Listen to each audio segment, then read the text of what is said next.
الرحمن الرحیم تنزیل الکتاب من اللہ العزیز الحکیم.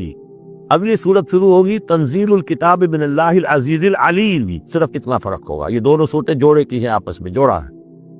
حکیم اور علیم کا فرق ہے صرف. تنزیل الکتاب من اللہ العزیز الحکیم، تنزیل الکتاب من اللہ العزیز العلیم. اور یہاں حامیم نہیں ہے، وہاں سے حامیم شروع ہو جائے گا. جیسے سورۃ الفرقان بغیر حروف مقطعات کے ہے، باقی ساتوں صورتیں جو تھی وہ ہم گن چکے ہیں وہ حروف مقطعات سے.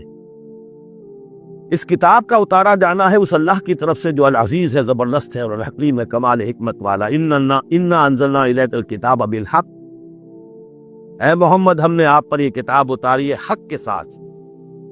فاعبد اللہ مخلصا لہ الدین، بس بندگی کرو اللہ کی، اس کے لیے اپنی اطاعت کو خالص کہتے ہیں. بندگی ہو رہی ہے، نمازیں پڑھی جا رہی ہیں، عمرے ہو رہے ہیں، حج ہو رہے ہیں، یہ ہو رہا ہے، وہ ہو رہا ہے، اور طاغوت کی اطاعت بھی ہو رہی ہے، حرام خوری بھی ہو رہی ہے. جو کچھ سارا چل رہا ہے ہماری زندگیوں کے اندر، سودی لین دین بھی ہو رہا ہے، وہ سب کیا ہے؟ یہ تو خالص بندگی تو نہ ہو اللہ کا. یہ تو بڑی پالیوٹڈ ہے، اس کے اندر تو بڑی بڑی گندگیاں شامل ہیں. فاعبد اللہ مخلصا لہ الدین، اس کے لیے اپنی اطاعت کو خالص کر رہے.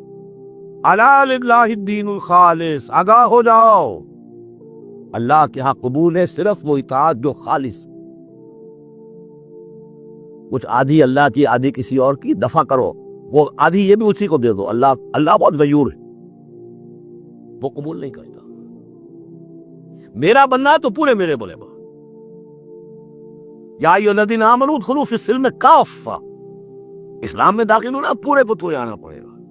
اور اگر تم نے یہ کیا افتؤمنون ببعض الکتاب وتکفرون ببعض، ہماری کتاب کے ایک حصوں کو مانا، ہماری شریعت کے بعض احکام کو مانا اور بعض کو ٹھکرا دیا، پاؤں تلے رون دیا. فما جزاء من يفعل ذلك منكم الا خزي في الحیاۃ الدنیا ویوم القیامۃ یردون الی اشد العذاب. تو جو لوگ یہ طرز عمل اختیار کریں گے ان کی سزا اس کے سوا کچھ نہیں کہ دنیا کی زندگی میں ذلیل و خوار کر دیے جائیں اور قیامت کے دن شدید ترین عذاب میں جھونک دیے جائیں. تو دنیا کی رسوائی تو ہمارے سامنے ہمارے ماتھے پر لکھی ہوئی ہے. 150 کروڑ یا 130 کروڑ دنیا میں ہوتے ہوئے عزت نام کی کوئی شے ہمارے پاس میں،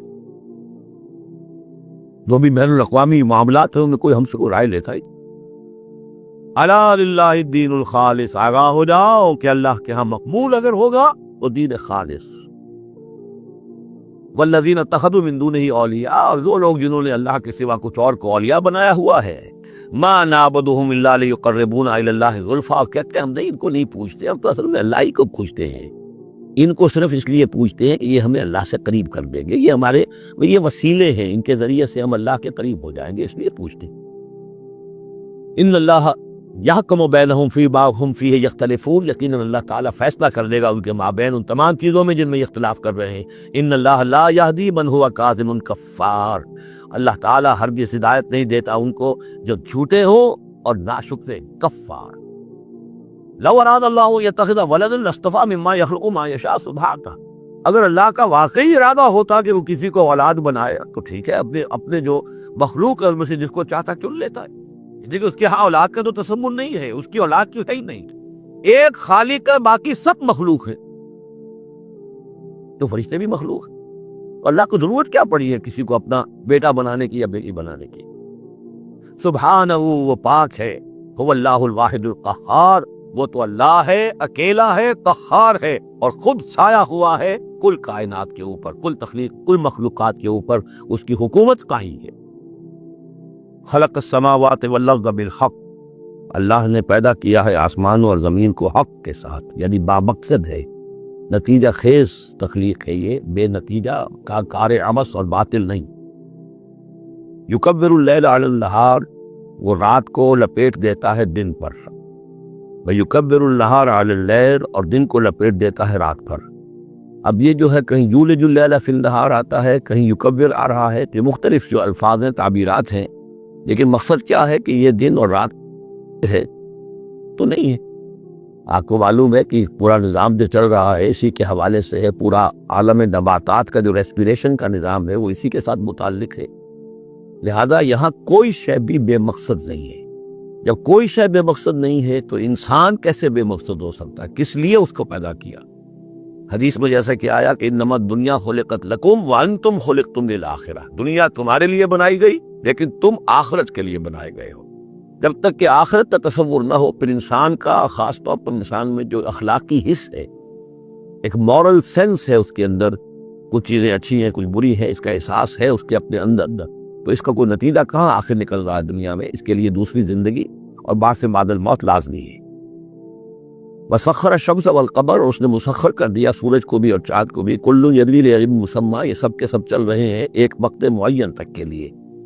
الا هو العزیز الغفار، آگاہ ہو جاؤ وہ زبردست ہے اور بخشنے والا ہے۔ خلقکم من نفس واحدۃ ثم جعل منها زوجها، اس نے بنایا ہے تمہیں ایک ہی جان سے، ایک ہی جی سے۔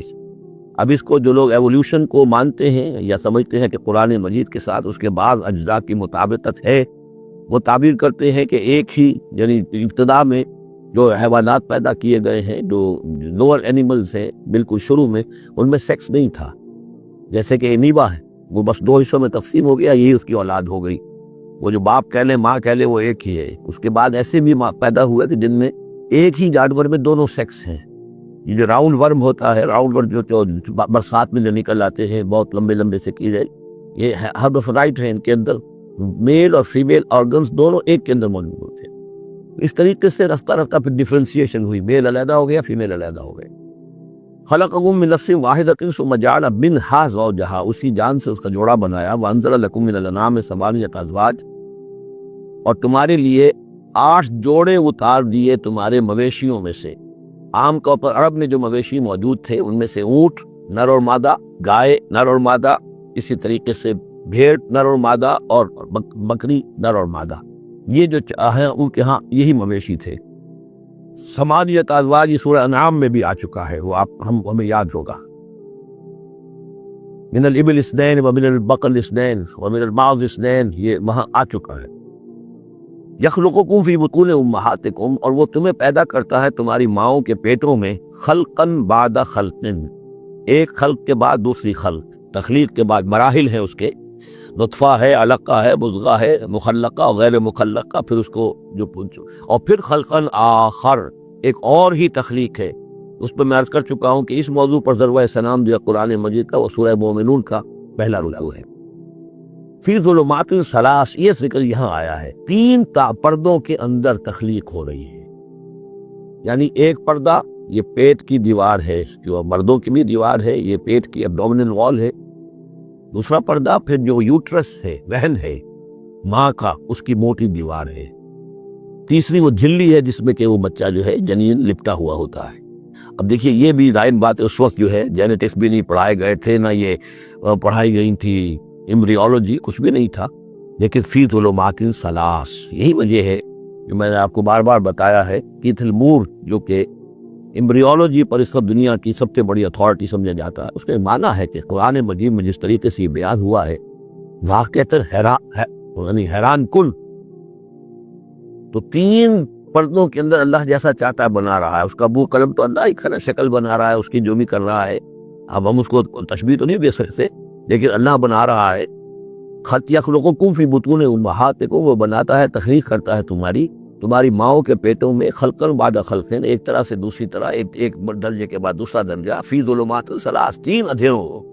ذالکم اللہ ربکم، وہ ہے اللہ تمہارا رب، لہ الملک، بادشاہی بھی اسی کی ہے، لا الہ الا ہوا فانا تصرفون، اس کے سوا کوئی معبود نہیں ہے، کدھر پھرائے جا رہے ہو۔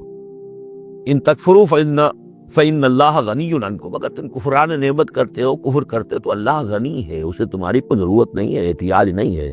یہ نہ سمجھو کہ اس کی سلطنت میں